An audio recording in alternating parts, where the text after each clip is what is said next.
Hi, everyone. Welcome to Here We Are, Brattleboro's community talk show. I'm Wendy O'Connell, and as you can see, we are here back in our Zoom studio. We've been gone for a few months, but we're back. We're glad to be back, and we're glad to be able to continue Here We Are during this phase 2 of COVID. And here today with us, we are very happy to have Eugene Uman. Eugene, as many people know, is a musician. He's a pianist, a composer, an educator, a performer, and a recording artist, and a producer. Eugene has performed with many jazz luminaries over the years and around the world. And as the musical director of the renowned Vermont Jazz Center, he's brought a great many of them here to Brattleboro. Eugene indeed creates and recreates himself and the vibrant center for jazz here in southern Vermont. So welcome, Eugene. We are so glad to have you here. I really appreciate being asked to be on your show. I really respect so much what you're doing, and I love the approach that you have. It's so comfortable being able to share our livelihood and what we have passion with the world, and especially through your channel. It's very easy.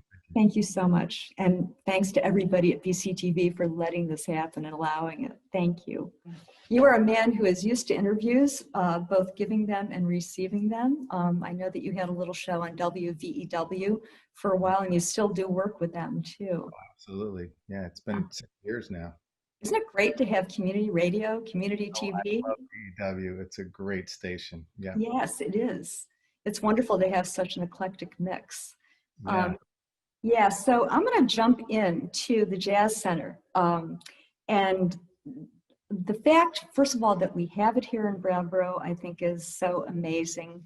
I could go on and on about how incredible it is. All of the different, we have New England Center for Circus Arts, we have New England Youth Theater, we have so many centers of various, especially artistic endeavors. How is it that we happen to have a vibrant jazz center in Brattleboro? Yeah, well, it's amazing that we have a Vermont Jazz Center, and it was started by Attila Zoller, the great Hungarian guitar player. And I'm very fortunate to have connected with him through Howard Brofsky, my mentor. And I know that we're going to talk a little bit about mentors further down the line here, but Attila Zoller came to this area because he was from an area of Hungary, in Hungary, that was wild and, that had mountains and farming communities, and he loved that, and he was missing that. He was living in Queens, New York, and he came up here to go cross-country skiing and swimming, and he ended up falling in love with southern Vermont. Plus, it was a close enough drive that he could go back and forth, in 3 or 4 hours. Yeah. So he moved up here, or he built a place up here that he could relax and bring his friends and cook and hang out and jam. And he would do that with his friends. And then he started to want to make the Jazz Center an educational place where he could bring his students. And he started the Jazz Center very informally by inviting his friends and students to come up from New York City, and then Germany and Austria and Hungary. A lot of European students would come up to study with him. Then in '97, Attila contracted cancer, and he was looking for somebody to replace him. And I was visiting with Howard, and he came over to Howard's house knowing that I was visiting her, and said, "You are the next director of the Vermont Jazz Center." He didn't even give me a choice. And you as a director are not only doing production, but you've got workshops going on, you're teaching, you do all kinds of different kinds of outreach in the community. Right. And so that does make it a bit unique. Well, that's fundamental to the Jazz Center's existence, is the educational component. I like to think about it that, education and performance are the two, pillars that hold it up. And outreach too, because, what's a community without reaching out to the community that is surrounding it, and embracing that community and welcoming people into kind of a hub of jazz that exists. So I feel that having the performance, the outreach, and then the education all combined is what gives us our strength. Yes. And Yeah. so one without the other wouldn't have the same kind of credibility or authenticity. Hmm. And we have some really great teachers on our faculty. Our summer workshop is renowned. As many people know, we have NEA Jazz Master Sheila Jordan teaching Yes. there. And it's just remarkable that these wonderful, I mean, world-class musicians want to come up and spend time teaching at our place because we have formed this bond, this familial kind of Yeah. esteem. And it feels like not only are we growing as musicians, but we're also growing as human beings. Yeah, and that, we feel that in the audience, I think very much so, coming into Cotton Mill, first of all, anybody who hasn't been in Cotton Mill should go and experience it. There's so much going on there. But to have the Jazz Center there is a really wonderful anchor to the town as well. And, I wonder if you could talk a little bit. Um, I'm curious about jazz itself and the idea of improvisation, the Mhm. idea of a group of people working, making music together, and being able to have what I see as a kind of courage of going into improv. Mhm. Well, I'm really glad you asked that question because it's not at all what I expected.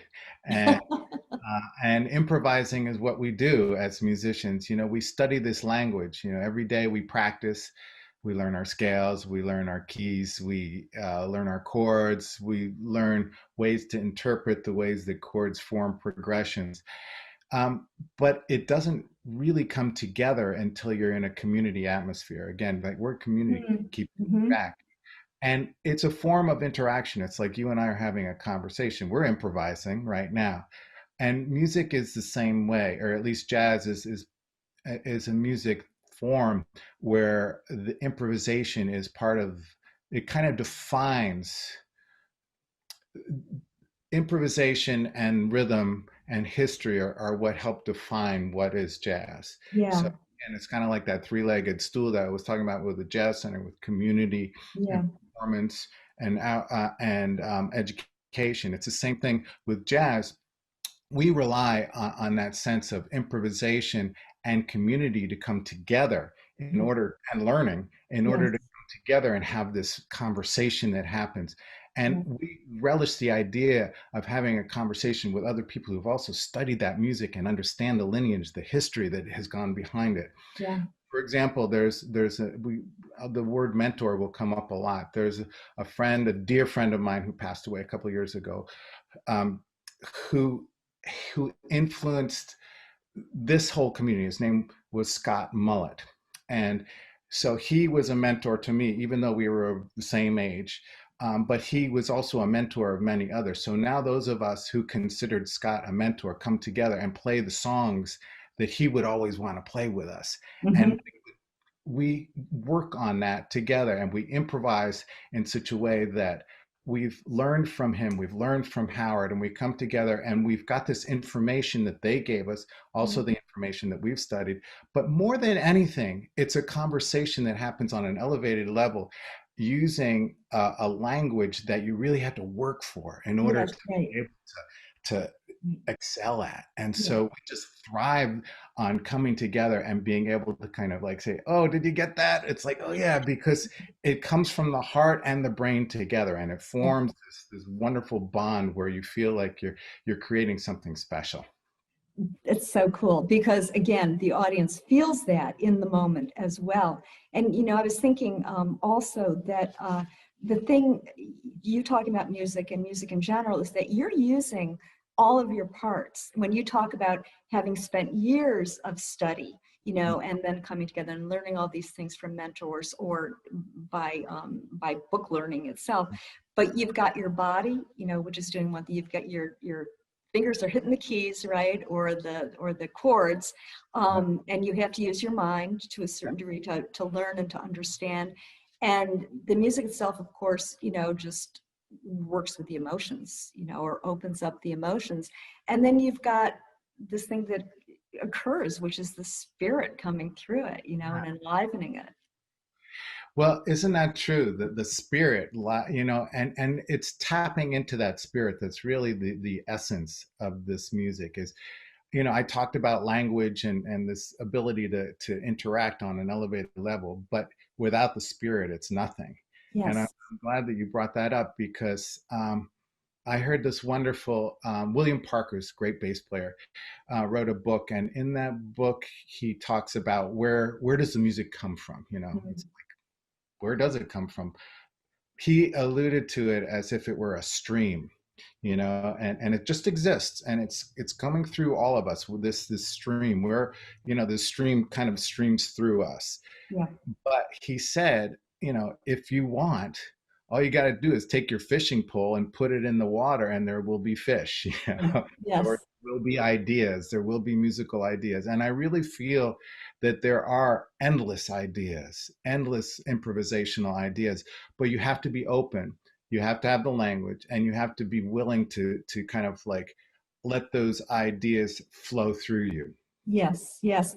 And I think, having talked to different artists and authors and different kinds of creatives, and not just creatives, but tapping into that sort of, as you call it, a stream or a river, Mhm. is available, and I think one of the things about music, is that it affords us being able to sit there or to move with it. There's an otherworldliness that occurs. That's something that I think you spoke to actually in terms of the spirit, coming into it. Mhm. But I mean, one is can be transported. Yeah. Yeah, well, I think that otherworldliness is about being open to being transported, to going with the stream, to allowing that to kind of flow through you. Because many times we want to be in control of the situation, but with music, especially with improvised music, you're encouraged to do the opposite, Yeah. to go with the flow, to let it happen, and to see where it takes you, rather than having these preconceived ideas of what you want to create with it. So by opening yourself up to that spirit, you can go to you can play things that feel more universally connected with others, Yeah. so that it becomes not just your spirit, but a spirit that is interacting with the other musicians and the audience. um, have you heard of this piano player named Kenny Werner? Mm-mm. He has this institute in Boston that's part of the Berklee School of Music, where they investigate meditation as a part of music. And so um, the whole idea is that you are open enough and you've done enough of the homework that you can just let go, and that when you do so completely in a relaxed form, with something that you feel comfortable doing, that you're really at the top of your game. Going back a few years, you were born on Long Island. You grew up in Long Island. I was born in Long Island, but my family moved like when I was 1 or 2 to Brooklyn, Brooklyn. and, Yeah.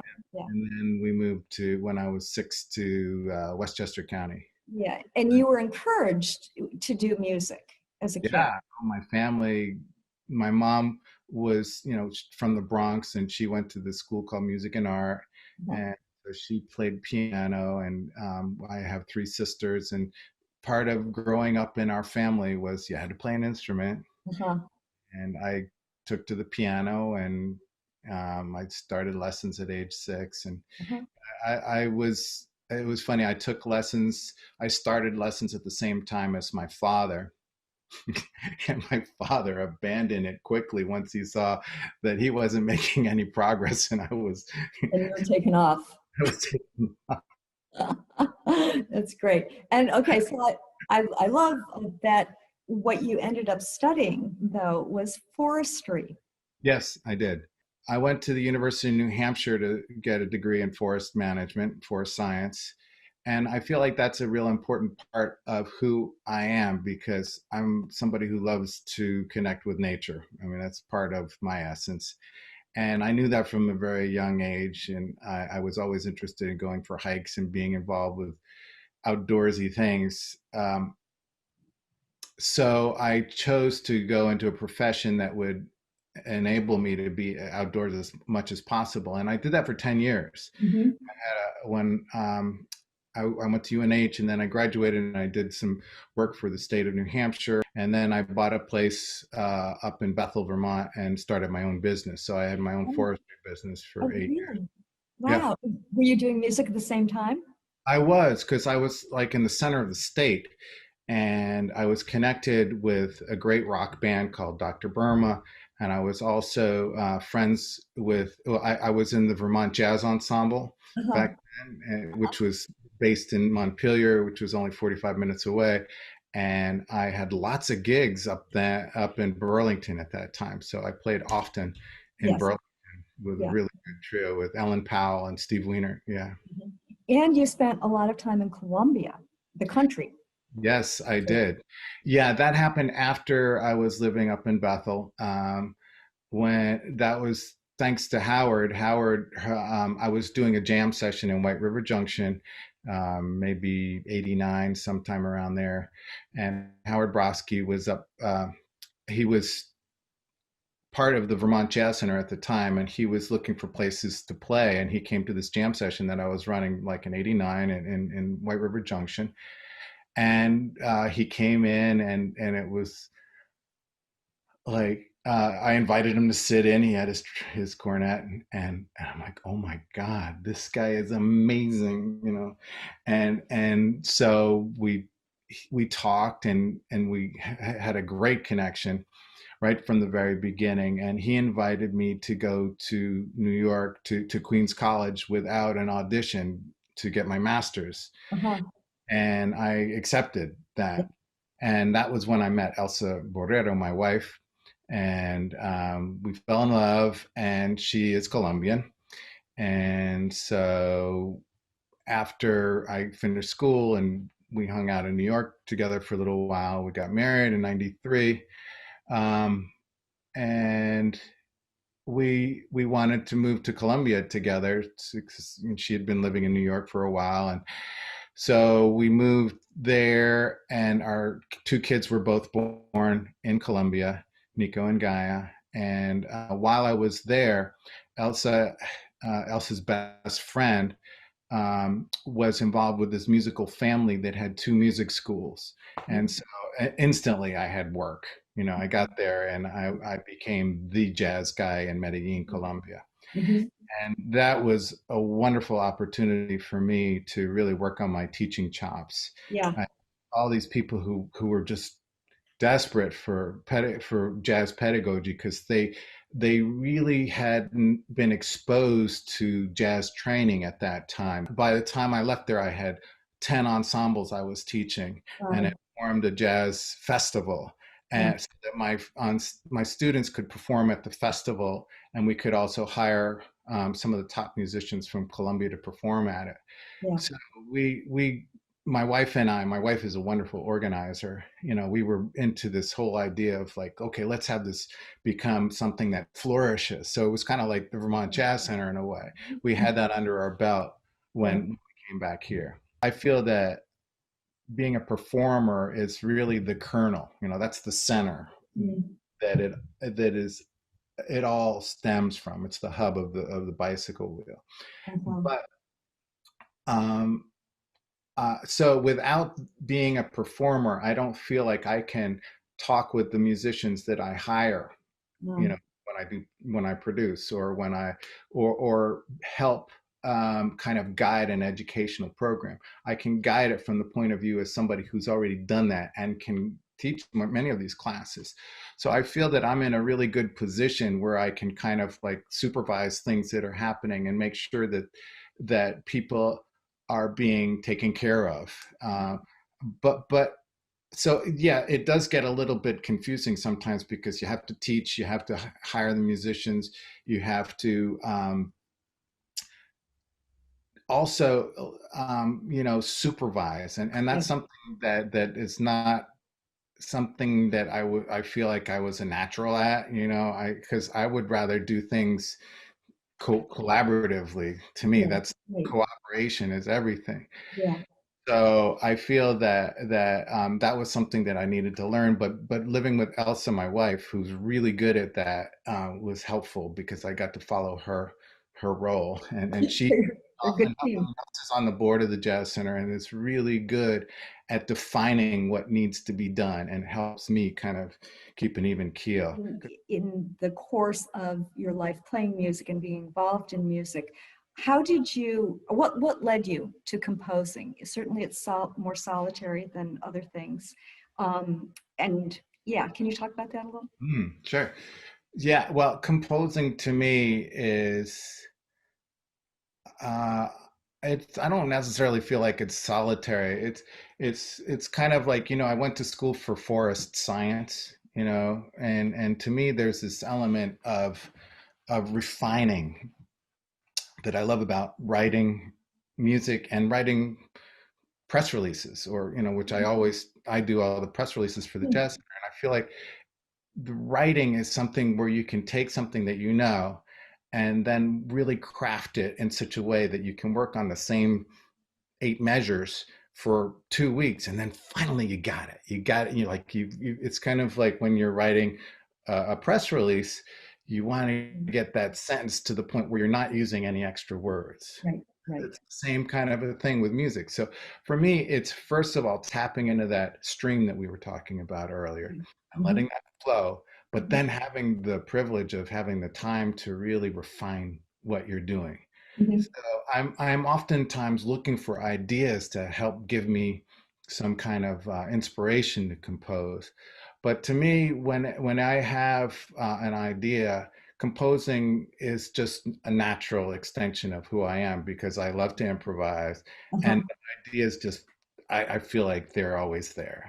Yeah, I don't struggle with writer's block or anything like that. It just that's a gift. That's a big gift right there. Yeah. And you were a McDowell Fellow, so you spent some time alone in a cabin with your meals being brought to you, right? Everybody's dream. Yeah. Wow, what an experience that That's, was. yeah. That was a real joy. Yes.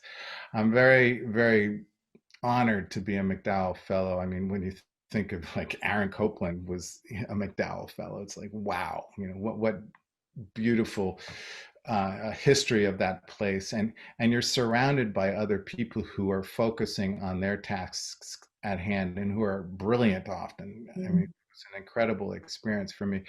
You do have your meals brought to you for lunch, but the evening meal is intentionally a social Yeah. opportunity. And once or twice a week, there's these gatherings where people demonstrate what they're working on. Oh, very cool. It's so inspiring. And then, they give you this beautiful cabin with a tuned piano, and it's luxurious. So yeah, my first album was written while at McDowell, Mhm. and it's something that if anyone can get that kind of opportunity to compose in a place and have, 3 or 4 weeks of complete um, time to yourself, Yes. where you can say, okay, I'm gonna, work on this for 10 or 12 hours at a stretch. It's like, what? Who Yeah. has that kind of time? Yeah. Yeah. Well, I had to build that into my life, Mhm. and I couldn't do that because of the Jazz Center and because of my Mhm. family. So I was able to get this, um, fellowship and to work at McDowell, and it was a complete honor. One of your ensembles is the Convergence. That's right. Yes. Yeah, the Convergence Project is the group that I write for. So, I have all these groups that I play with, but Yeah.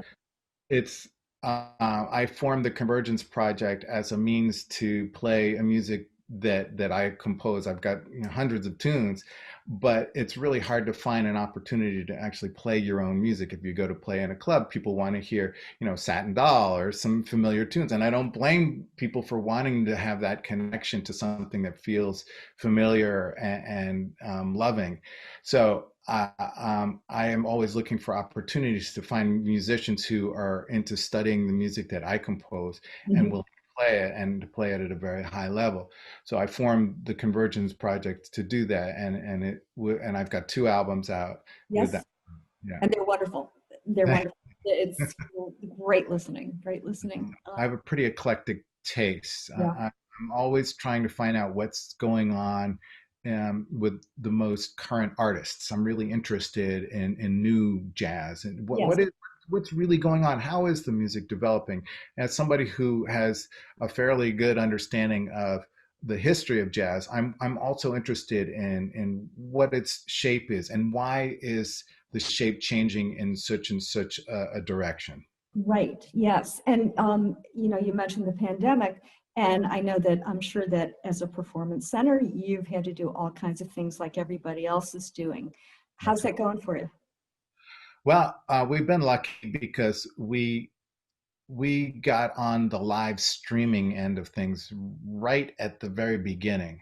Yeah. Good. And we set ourselves up. We bought some cameras and did some adjusting to our stage so that we could then present Mhm. material. So our last concert that we had live was in February, and then in April we did our we have a festival, a solo jazz piano festival, and we had 6 solo jazz piano players from different parts of the world, Great. performing Yeah. live in our festival, and it was a huge success. Yeah. And so we've been refining that ever since then. It's like, okay, how can we tweak this? What can we do? How can we get artists from different parts and still have good quality sound and Yes. visual? We keep on tweaking it. Yeah, absolutely. Well, that's tweak is sort of the middle name of this pandemic, right? We're all tweaking ourselves and each other as much as possible.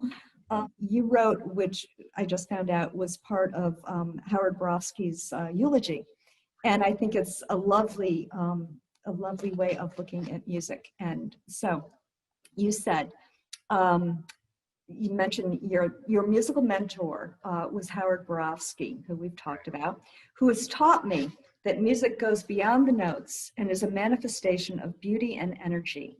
Our job as musicians is to stay in shape so that we can gather and transmit that energy and beautify. Yes. It's really nice, Eugene. What I learned from him, is that being ready to meet the moment. When I say stay in shape, here he was, a gentleman in his 80s and still practicing every day.